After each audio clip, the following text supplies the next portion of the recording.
Good afternoon, everyone. Welcome to From Uncertainty to Disruption. My name is Ed Gordon. I am the founder and president of Polaris Solutions, LLC.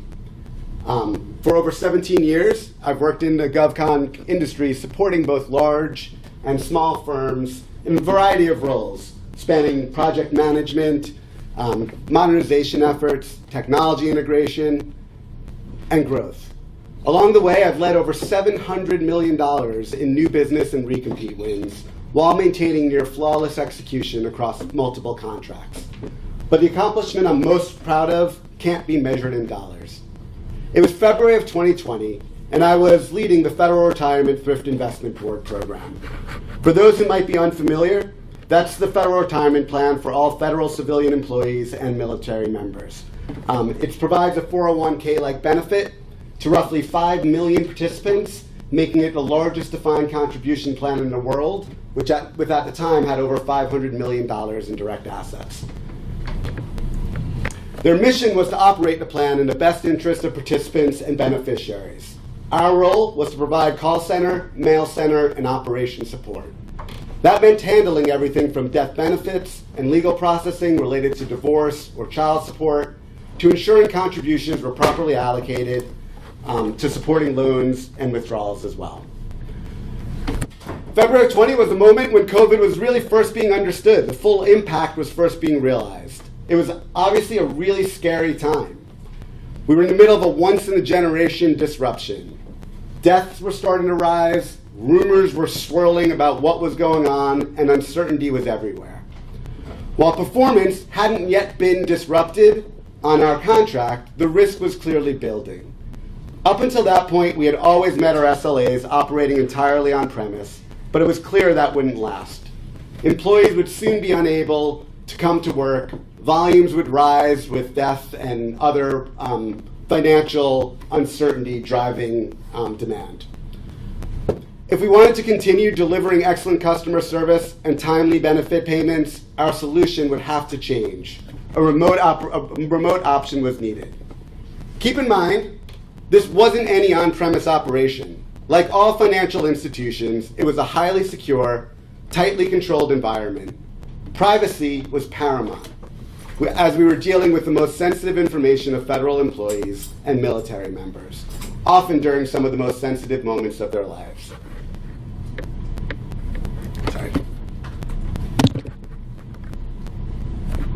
Sorry about that. Skip the slide there.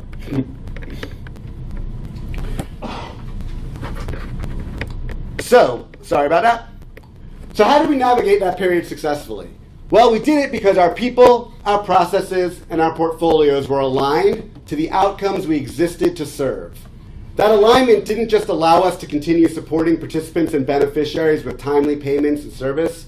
It proved the effectiveness of our continuity and risk planning, and it allowed us to adapt, improve, and serve with confidence in the face of uncertainty.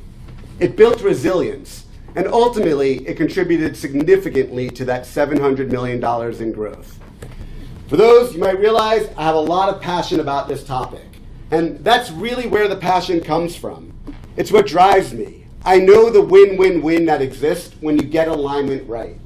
The win for your company in providing continuous growth, revenue, and trading profit. The win for your customer in providing more than just compliance-based services, but by truly serving as a value partner, as a part and an extension of their own organization. And most importantly to me, the wins for your teams. The trust and the opportunity it provides to the people on your team to continually grow and improve. So, by the end of our time together, we're going to answer 4 big questions. 1, how do we operate when the free market, when the market feels unpredictable? 2, how do we recognize when organizations are misaligned, and why should you care? 3, how do we press technical capabilities into outcomes that buyers care about? And finally, we're going to talk about how do you keep your team aligned so the value stays visible even when the environment changes. So hopefully you're going to leave today with some practical lessons you could really apply right away to see if your teams are aligned. So let's take a step back and really look at the market we're operating in right now. The industry, the whole GovCon industry, really feels unsettled. If we were to make a word cloud of the conversations going on in the hallway, sure, it would start with AI, but the rest of the words would be filled with turbulent, fragmented, uncertain, disorderly, unpredictable, chaotic, and dare I say it, even disruptive. And these aren't just words. We're actually seeing this in the behaviors of the industry as well. Large primes are holding back on long-term investments and scaling back on work shares. Smaller firms are being stuck in wait-and-see mode with DOGE reforms and funding cuts inhibiting long-term planning. And procurements are being pulled, paused, or delayed, often without rhyme or reason. Consolidated acquisition strategies are reshaping the competitive landscape. Human nature tells us now is the time to hunker down, to ride it out, and wait for order to return. But in the GovCon industry, doing that hands control of your value to the market. When an organization slips into a reactive mode, they stop leading with intent. They lose sight of their purpose, and they stop shining a light on their biggest value drivers: their people, their processes, and their portfolios. As is often the case, Dr. Seuss said it best. It's not about what is, it's about what it could become. And that's the reality of disruption. There are no limits. It's a time of reset, a time of new beginnings. And regardless of what brought us here, it's a time to lead with the value already embedded in your people, your processes, and your portfolios. It's a time to lead with purpose. Sure, we've talked about it. The environment is changing. We're hearing all about it again in this conference. The rules are changing, whether you're involved in public sector, whether you're involved in technology services. Technology is evolving faster than most teams can even adapt. And even the players in the market are shifting. But the mission to deliver value, that's staying constant. The expectation to deliver value does not change. The need to provide the customer with consistent, clear, and reliable solutions remains the same. So we've already talked about some of the turbulence and some of the symptoms. The delays to procurements, the GSA consolidation, the tightening budgets, the rapid staff and policy changes, and the wait-and-see mindset. But those are just symptoms of what's going on today. And disruption, it's about more than symptoms. It's a trajectory change. And before we can understand how our value applies to a changing environment, we first have to acknowledge how those symptoms will impact our ability to perform and impact our ability to actually deliver that consistent, clear, and reliable service.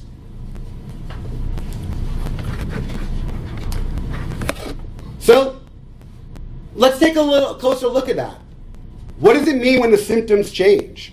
Well, it means the tools you relied on may no longer give you an edge. It means that the processes that were once efficient may no longer be the best way to do things. And it means competitors that you've never faced before may suddenly be in your lane. Stakeholders, customers you delivered for and relied on to champion your work, they may no longer be there to sing your praises. So what was once a comfort could quickly become a vulnerability. One of the biggest things when disruption is happening in a market to understand is old solutions aren't always looked upon favorably. So the teams that come out ahead are the ones who see disruption not as a pause button, but as an opportunity to truly reassert their values in new ways. The ones who follow their North Star and the ones who lead with purpose.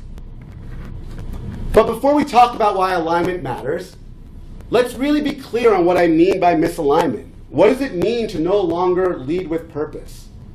Well, misalignment happens when your people, your processes, and your portfolios are no longer working towards the same clearly defined outcomes.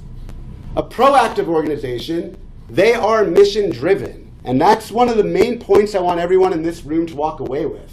How do we lead with purpose? If we're getting into business of customer service, how do we ensure we're providing excellent customer service through our people, our processes, and our tools? Contrast that with a reactive organization. They're compliance driven. They're looking at the terms of a contract. Oh, we need to answer the phone in 30 seconds? That must mean we provide great customer service.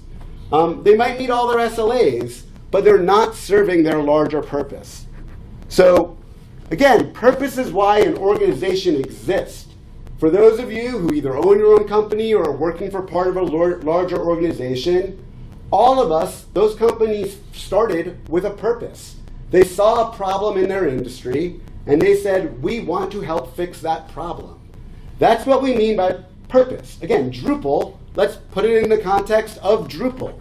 So, in that case, it means providing flexible, limitless possibilities for what could be built. It means delivering content management that's not only there, but it's easily obtainable and accessible for people. An aligned, mission-driven organization would take that tool and they would first, before they ever even figured out the solution, work with the customer to understand those end users' goals. What's important to them to make sure that site navigation and content structure make critical information accessible. And then they design every feature to serve that purpose. All stovepipes, all silos are aligned for a common cause. Again, let's look at Drupal and contrast that with a misaligned, a reactive organization. They might only focus on that technical code. They might pass along the requirements to a team, a silo working on that, building a custom content type or module simply because it was asked of them. And there's no understanding and no validation of how that piece of work fits into the larger mission. That's how you actually become misaligned. The site might meet the technical requirements, but it fails to deliver on the intended user outcome. Again, this isn't just true of customer service or technology. This is truly true in all walks of life. So, one of the other things I do is I volunteer for a nonprofit here in Fairfax that's really dedicated to eliminating homelessness. And they work with local Virginia representatives to try to build and acquire affordable housing to move homeless people into. Well, the way that's been working is it's great. They have been putting up more contracts and saying, hey, we need builders to build us affordable housing. And those houses are being built, and they're being built on time, in budget, and all of that. The problem is they're not connected to the root cause, which is they're trying to eliminate homelessness. And these houses are being built in areas where you can't put homeless people. They're not zoned for them. They're not located there. So you're seeing that misalignment just in, true best cause. They're trying to do a good thing. They're putting out all the right efforts, but you're seeing that misalignment really occur. And we know what happens, the damage that follows when misalignment occurs. We've probably all been parts of teams like this. Missed deadlines, burnout, failed launches, sometimes even organizational collapse. Again, they're doing well, but ultimately they're drifting further and further away from their purpose. So, that's why alignment matters. It's why you win. It's not just a buzzword. It's truly measurable when you're an aligned organization. Simple stats: 89% of alignment gaps cause direct revenue loss. High alignment teams are proven to grow faster and be more profitable. In the public sector, in particular, alignment is survival. Understanding those outcomes and your mission and how you get there. So when you have that alignment between people, process, and portfolio, you gain standardized program deliverables. You establish true stakeholder collaboration and clear points of contact where you understand not just what the customer is looking for today, but you're working them hand in hand to understand where they're driving to and what the outcomes they're really trying to produce, and that everything fits into that equation. Hidden expertise is surfaced within your team. So again, when we talk about alignment, a lot of organizations, people are our most talented assets. If we are just hiring them and using them in the role that they're hired for without really learning the skills, the attributes, and the capabilities our people have, we're missing out on some great expertise. So really understanding the expertise your team has, your company have, again, that's part of alignment and part of the benefits of making sure you are aligned. A single source of truth. We've seen this time and again where information doesn't rise up correctly or drop down correctly in the case of change. Well, let me tell you, leaders are only as good as the information they're provided. If they're not being given the correct information, if they're not understanding of where the customer is going, their strategy, their plan, and how to implement their purpose, their mission, will not reflect that outcome. Finally, and I think this is also very, very true, particularly in a reactive environment. Oftentimes when that outcome is misunderstood and they're just trying to align themselves to compliance, you're prioritizing a short-term win over your long-term strategy. And again, that is not sustainable. So we've talked a lot about why misalignment matters and why alignment actually leads to wins. But let's talk about what alignment is and how you get there. The good news, it's really never too late to discover your purpose. You might have drifted away from your founding mission and all that, but alignment is pretty easy to start and get right and figure out what is our value. I keep saying it starts with these 3 Ps: people, processes, and portfolios. What's important to understand when we use these tools to discover our own value is what we mean by them. When we're talking about people, we're not talking about headcount. We're truly talking about the right roles, the right capabilities, and the right accountability to deliver the expertise and skills needed to monitor and control the outcomes. So again, before any government requirement is coming to you, there are certain people or certain roles that you know you need in order to provide great customer service. Who's actually gauging that? Who's understanding and looking into what is that customer experience like? It may not be an individual, it might be one person covering many of these roles, particularly up front for newer organizations as they're forming. But those roles are understood. Those monitors and controls are already identified, and every project, someone is going to be made responsible for that task. Similarly, when we're talking about processes, we mean the how you work, the frameworks, the methodologies, the approaches that you put in place in order to deliver the outcome. So when you do that, whether you're proposing for new work or whether you're even just presenting to the customer on the value you provide them today, suddenly you have repeatable, scalable methods that you're able to use to deliver results, to measure against outcomes. The other thing about having strong frameworks, methodologies, and approaches, again, it helps you surface and identify risk to outcome. Not necessarily, again, just risk to an SLA or a KPI or compliance, but everything tying back again to say, how do we ensure flexibility, accessibility, all of those attributes that are soft terms, but that all companies have a method of how they do things. It used to drive me crazy when managing the FRTIB program, we truly were delivering near flawless execution. My bosses, sometimes they didn't see it. They just thought, hey, it's amazing, it's unbelievable, 100% compliance, not sure how you're doing it, as if it was luck. It wasn't luck, it was designed with the right frameworks, methodologies, and approaches to ensure you understood where the greatest possibility of risk was to rise in a process, and that you either had pathways, specialized workflows, or an actual person serving as a monitor and control to ensure that you were surfacing those risks ahead of time, proactively. And let me tell you, when you do that, and when you bring those risks to the customers, they get it, they understand it, and it actually leads to what we call organic growth on a contract, enabling innovation and revealing new opportunities to protect the customer's mission, which is now aligned with your own. So really important to understand truly your internal rhythms, how you ensure that you are delivering without reinventing the wheel by having those reusable frameworks, methodologies, and approaches. And let me just again go back to that COVID example. When we went to the FRTIB in February 2020, again, we realized it was a very risky time. We hadn't started losing SLAs, but we knew the mission of the agency was to act in the best interest of participants and beneficiaries at all time. Like I said, our mission, phone, mail, operations center, processing transactions themselves. But we knew they wouldn't be able to achieve their mission if we couldn't achieve our own processes.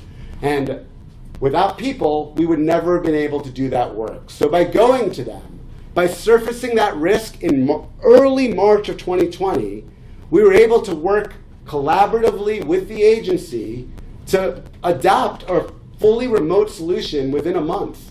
And it didn't just apply to our program, they used it for all of their contractors to ensure that the participants and beneficiaries, at the end of the day, they received seamless benefits support throughout all of COVID. It's probably one of my most proudest achievements that we were able to deal with. Part of how we were doing that, though, too, was that we understood the full capability of our company's portfolio. So again, before we ever get to the requirements of the customer, what is our portfolio? Where are our past performances? How do our experiences apply to the work that we're doing? And how are we ensuring we're able to draw from our full capabilities across the portfolio? How are we able to borrow solutions that are meant to drive similar outcomes? Again, Drupal and this conference has been great for me. Understanding the outcomes Drupal exists to solve makes it a tool where if you have a customer who's saying, hey, my site is a train wreck. Sure, it's all there, but we have no idea of the navigation. We can't train people on it. Suddenly you have the ability to say, hey, I know a tool that is designed for that purpose. And that's what we mean by portfolios. I joked about AI being one of the biggest buzzwords and RPA and all of that stuff. Well, if you don't know how you're applying it across your portfolio, you don't really know how you could use it for your customers today. And you're waiting for them to tell you. If you understand how it's been used, how your company builds frameworks, methodologies, approaches around AI, how they have people whose job it is to ensure those outcomes, again, you are much better positioned to be able to leverage and continue to sustain that program in time. So that's the 3 Ps that we use to really understand our value, a very internal search. But the problem with that is it's a snapshot. That's your value today. We started this presentation by talking about change and talking about it's constant. Disruption is nothing new. Whether it was COVID before, whether it was the restructuring and all of the changes that happened with regulatory under Bush 1 and even under back in the Clinton days, there was a lot of policy change and disruption in the GovCon market. And what you want to make sure, and we know that's going to continue. So how do you make sure you're continuing to redefine your value and integrating it where it's a part of your culture? Where regardless of whether it's a function, a project, or even a team, you're all part of that same solution, that same framework. And we do that, we integrate those Ps, that alignment, into those projects using something we call the press method. So it truly provides a simple way to create and maintain alignment between your organization and its projects. It stands for people, requirements, expectations, structure, and systems. So let's look at each one of those a little bit differently. Let's compare and contrast what we mean by people in press versus people when we're looking at our own value and understanding it. Here it's not about the roles and responsibilities. It's about getting the right people in place, aligned and linked to the information that matters. I talked about we're only as good as the information coming in. And that's what this is. Communication is everyone's business. So how do we ensure that whether it's a change order, whether it's the accountability and the measures of success, that we have people in place who in real time are able to provide feedback, able to provide mentoring support, and able to actually manage the information and ensure it's mutually being exchanged. And when I say mutually, that's what I mean by everyone's business. How do we ensure that everyone from our mailroom clerk to our coders to our project leads understand that a part of their job includes communication? That's that people side of it. If you see an opportunity to improve an outcome, if you see that, hey, why do we do things this way? One of the most obvious questions that new hires have, they come in and are like, this makes no sense. But they go along with it because they're told that's how we do the work. Well, that's not mutual communication. That person has an obligation to bring those things forward. So it can be considered into how we could strengthen those outcomes and ensure when we're talking about press, not only are we integrating our value drivers of our company, but we're also making sure we are applying those drivers to the requirements of a program. So that's what we mean by requirements. It's not just the requirements in a contract. Requirements should exist from 3 sides on every project. Your company should have independent requirements. Again, if a contract defines good customer service as answering a phone in 30 seconds, that shouldn't be aligned with your company and how they define good customer service. They should be looking at repeat callers. They should be looking at, are you really answering the call and customer satisfaction and other measures that truly define what good customer service looks like. So the completeness and the accuracy of that phone call as well.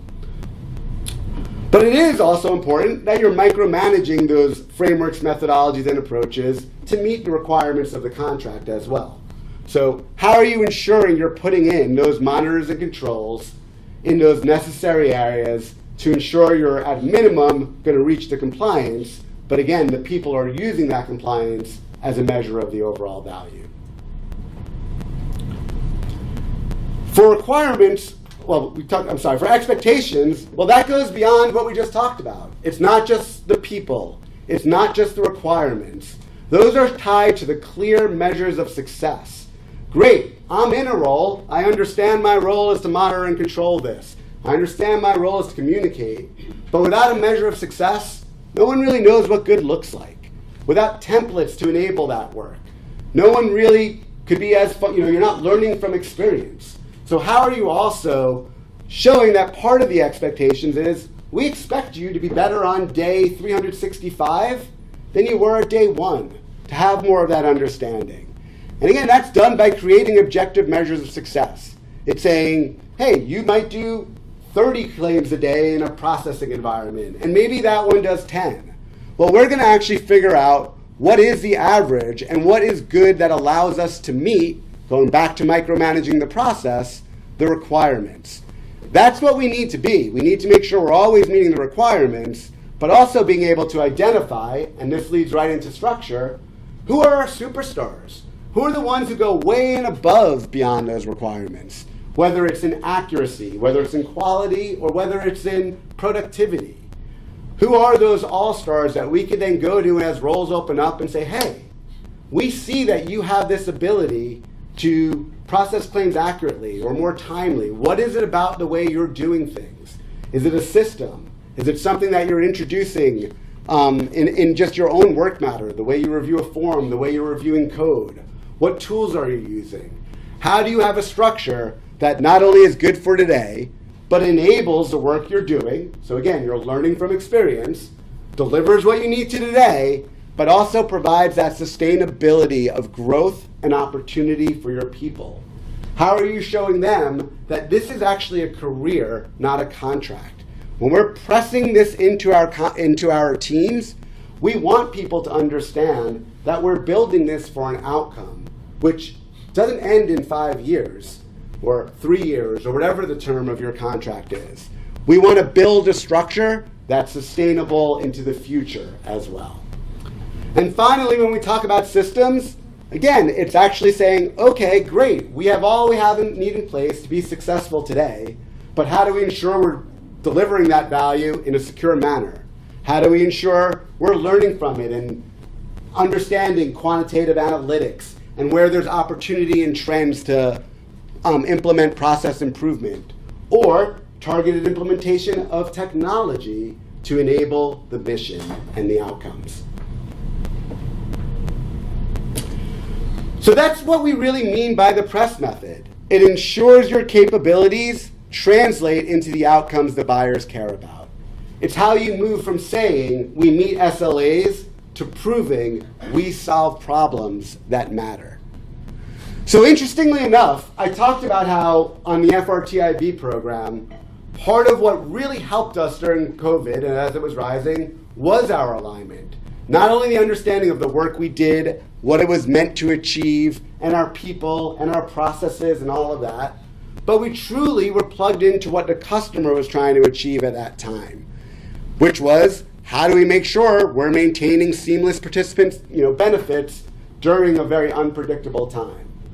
Well, as I also said, that was a snapshot. Values and strategy changes on the customer side too. And we in turn grew misaligned. We didn't have the people in place to understand or to even talk to the higher level of the customer, the directors, the executives, the decision makers of the agencies, of what they were trying to do, not in the next year or two, but 5 years down the road. We knew they struggled with technology, but we were a service company. We were delivering not the technology, but the people actually performing the work. So yes, we knew they were antiquated. They didn't even have a way to look at your account balance on an app. There was no way to communicate with them other than phone, mail, and fax machine. So you could see why they needed change. But we didn't quite grasp that, and we didn't have the people in place to understand the type of change. Probably even more of a symptom, we were misaligned on the portfolio. So, like I said, we understood they wanted more technology modernization, the use of RPA in the mailroom, the use of AI in customer service. The company we worked for was large. They had that ability to implement that. They were doing it to great effect on other programs. The problem is the leaders of this program didn't know that. And we were unable to go back to the customer and say, hey, we have a solution for you that can bridge that gap into the future. And ultimately, they didn't look at our company as a technology company because they didn't know that side of us. And we lost the program after 17 years, by the way, of sole source on that program. We lost all 3 contracts on a technology-facing procurement. So we didn't even bid on it because we couldn't prove that we had that ability up front. The customer didn't know us that way. The good thing is we really learned a lesson from that. And we understood what alignment in motion really looks like.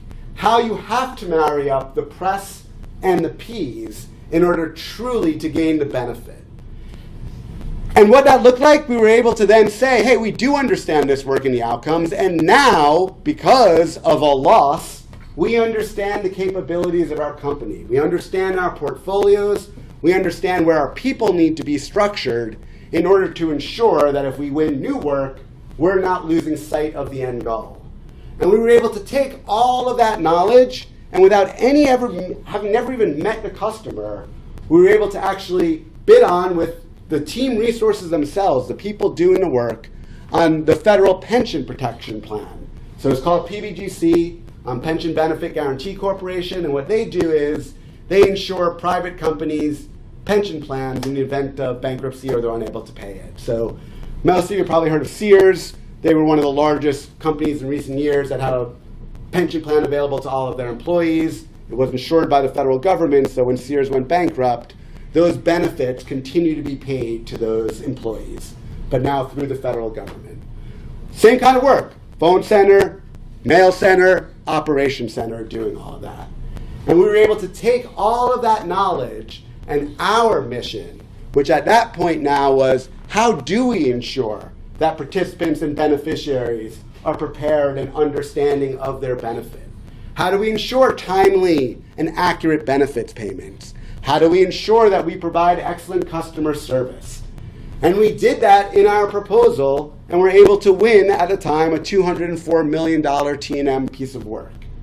But even better, by then pressing that method into it from day one, structuring that program, where we had the people, the requirements, the expectations, the structure, and the systems all baked in, we've been able to sustain that program. And last year we were awarded a firm fixed price $240 million 5-year extension. The customer recognizing the value and understanding that we are part of their long-term solution because we were being more than just a compliant partner. We were truly being a consultative resource to help the customer into the future.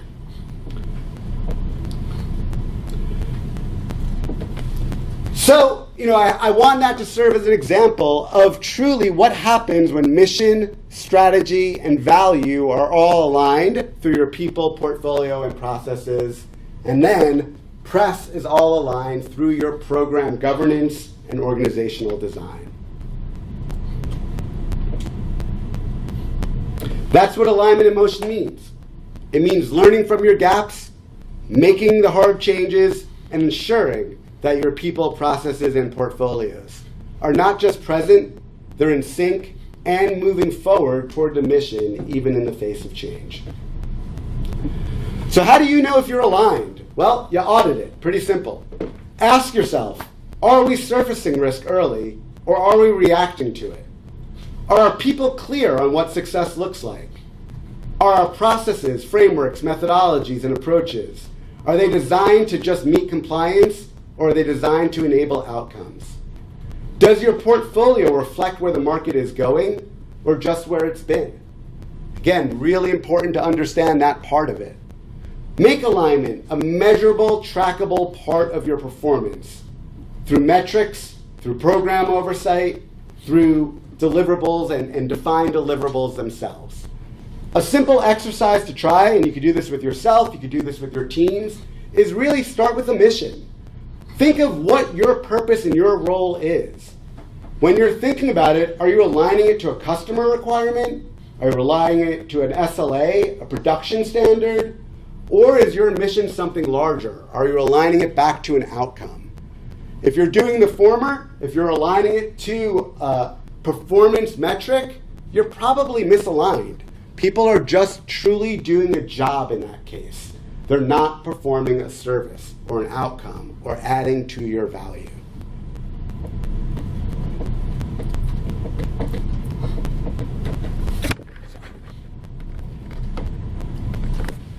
So, what I want to leave you really with is remembering disruption rewards clarity.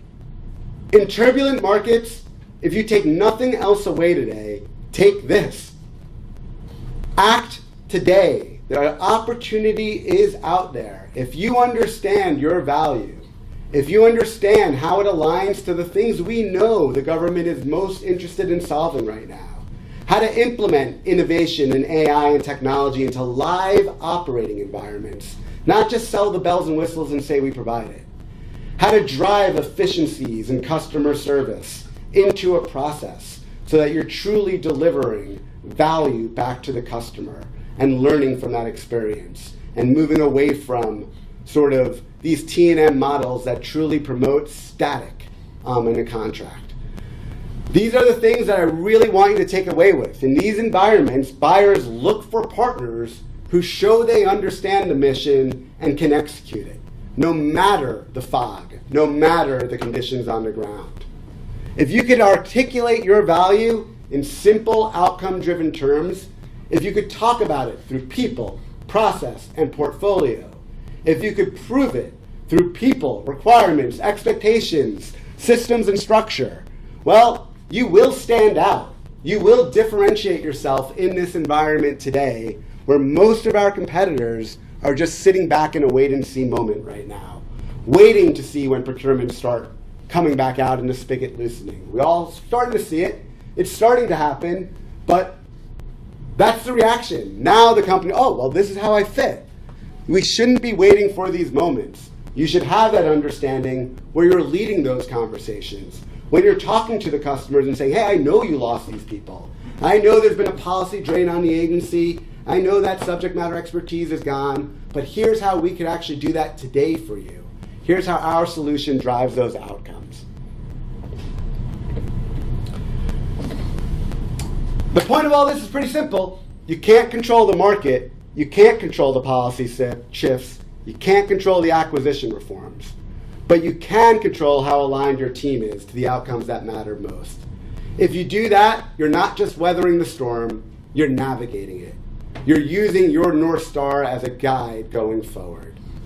I'm Ed Gordon. You could reach me at any of these addresses today or scan the barcode to go directly to our LinkedIn. I'd love to take some questions, or if anyone has some questions about any of this and how it might apply to you all.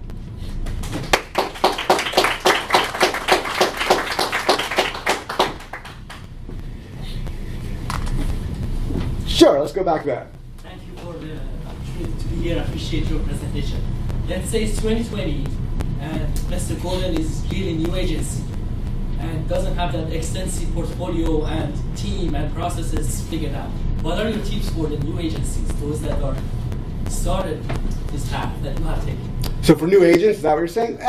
So it starts on day one. Truly part of what we did is we would align our orientation where before we even start about what your role is in that organization, we're talking about why our organization exists. Going through those press requirements, explaining to them their part in it and the benefits from it. So that structure, that continuous improvement that says, hey, you're coming in as an admin, as a general clerk. Well, look at all the opportunity we have. It's not just next contract, new funding arrangement, we have a new position we add.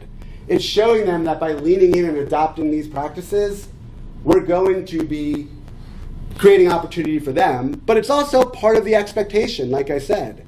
We measure it.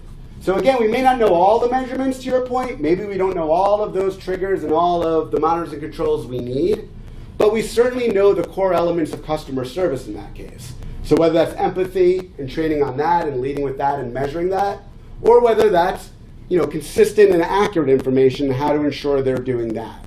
The primary sort of main points of that job that you want to make sure they're getting right. We've all experienced bad customer service.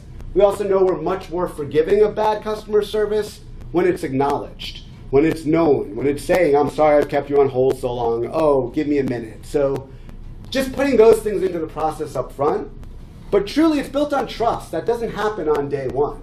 You want on that day one, those agents say, hey, this place sounds different. They're talking about my job like it's long-term. And that feeling of cautious optimism is what I would say, that you really want to implement there. And again, also stress with them that need that we're micromanaging, here are your requirements, but we're observing everything. If you want those opportunities, that mutual obligation of communication, we're seeing how engaged you are with your leaders. We're also providing that monthly support. So part of that communication, part of that people and press is, again, how are you meeting with your team? How are you helping them figure out, and how are you yourself figuring out, again, that mission that needs to be protected? Thank you. You're welcome. Back there. You mentioned understanding the customer's mission. Besides just reading their mission statement online, is there something I can do to better understand it? Oh, absolutely. And I think, we're talking about people. So sure, it starts with a mission statement, and you could pull strategic plans for 5 years out, and I would certainly recommend doing that and really getting an understanding of at least the public, information that's out there and what the agency says they stand for. But when we're talking about mission, even with the customer or the agency, we're talking about pain points. We're talking about understanding today where they are, what keeps them up, and what they're trying to really solve. What is the problem they're having today? We know in today's environment, again, it's a lot about even the ability to get things done. They've lost so many people, they don't even know how to get some of the more admin sort of informational tasks done. They don't even know where to look. So, in some cases, just that. How do you enable that written mission, but really you want to get deeper into the daily understanding of the pain points? And that requires relationships. It requires meetings. It requires, in this day and age, sometimes, again, innovative ways to even get there. So campaigns, and again, truly taking, and this is something I think is really important for smalls in particular. So how do you compete today? We're seeing a lot of changes that make it a little more difficult for smalls right now. Well, I think, again, it's not being reactive to a opportunity, it's being proactive about your value. How are you communicating? How are you marketing? By understanding, hey, I know this agency is having a problem today. How could I get in front of people and at least get my name out there that, hey, I exist as a small to solve this problem. Here's how we do it. Everything we do, there's frameworks, methodologies, and approach that tie back to that problem. here's the results we've got when we've used this solution in the past. So you're really creating more of, wow, these people understand me. I talked about with PBGC, we hadn't met with the client, but we understood the industry. We understood what it means to intake work in a mail center or in a phone call, to then have to say, okay, we're in a form. Here's the regulations that apply to that work. So how do we now analyze that work? And how do we create a disposition on that work? How do we communicate that outwards? And that's what was most important, the problems within that. Any other questions? Yeah, one more minute. All right, go ahead. Why do you think firms are so slow to adjust to these new procurement changes? That's a great question. I think it's usually, and it's largely, when you think of the nature of government contracting in particular, you win an award, you set up a project. Everything about that project is actually aligned to that award.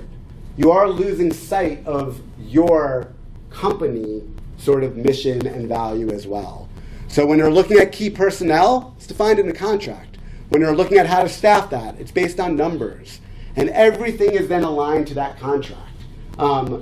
The reporting, and I talked about this earlier, how they define success is defined in that contract often. And this is a change I think we're seeing. You're going to see more outcome-driven SOO, statement of objectives, type of procurements going out there, where it's no longer about, hey, this is what we need you to do, and you're working in very prescriptive means that aren't necessarily aligned to what your objective is. And I think bigs lose that. They don't have reporting that's independent of the contract other than timesheet corrections and sort of making sure you're compliant, not again making sure you're mission driven. And so times like this, again, that's where we're talking about the cost of misalignment. I think that surfaces in time where suddenly you're not winning new work. Suddenly you're not sure, well, we have great past performance, we meet all our SLAs, but you're not able to define how you're actually driving a good customer experience or a flexible platform or content manager. So you really start, I think, losing the what I would call sustainability piece out of that. All right, well, thank you guys for your time today. There are some flyers there with some of the contact information. One of the things we are offering for only the people in this room is a free complimentary session, really to work with you and your leaders to understand what are our people, our process, and portfolio say about us today. How do we understand that value so that we can frame it forward? So you can find that information there as well. Really appreciate your patience and time with me today, so thank you.